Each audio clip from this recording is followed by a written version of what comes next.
Something we're going to be hearing a lot about over the next few days is the Electoral College. We were talking to my little boy, he's 7 years old. We said, today we're going to learn about the Electoral College. He thought for a moment, he said, I think I'd like to go there. We said, no, no, no, no.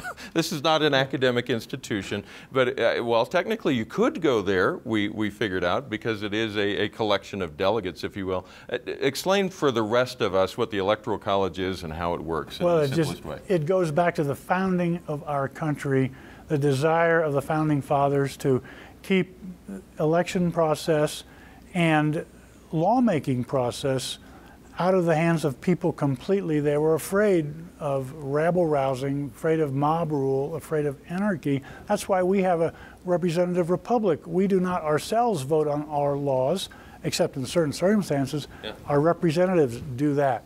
Now, electors cast the votes for president. Now, so we're voting for people, not the president? Well, yes, technically, but the electors on each side have been appointed by their respective political parties. And so, almost without exception down through history, the electors vote for the candidates represented by the majority vote of the people in that state. And there are procedures in place to be sure that happens. The electors will meet in each state. They gather in December, and they vote.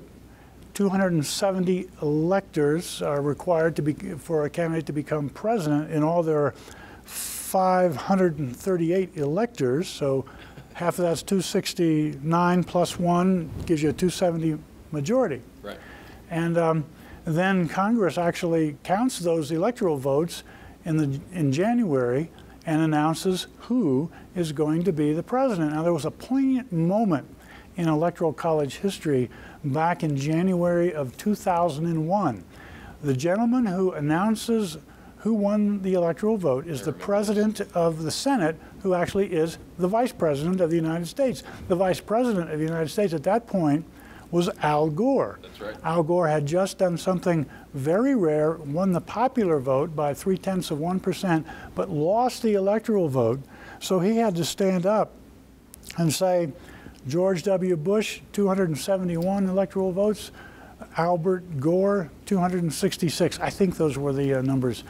And so he announced his own defeat. And nonetheless, it is a system that has lasted, a system that has trust built in it. So we expect no problems from the Electoral College doing their duty this year. We should point out that what you just described in the Bush-Gore election, that's precisely how it's intended to work. They're not trying to win the popular vote, they're trying to win the Electoral College votes. And that's the founders, part of what they built into the system was a sense that they didn't want the most populous areas to run roughshod over the states with less population. They wanted to give them just the smaller states a slight edge. So Wyoming, for example, because it has 2 senators and 1 representative in Congress, has 3 delegates that vote in the Electoral College. That gives a small state like that a slight edge, just the tiniest edge. So in that case, President Bush collected most of the red states in the middle of the country, many of those less population. That gave them a slight edge over California, New York. That's a good point. That's a good point. We are a federal government, not a national government. Our government is a federation of states, which are united, usually, and therefore the election should reflect participation by large states, small states all around the country.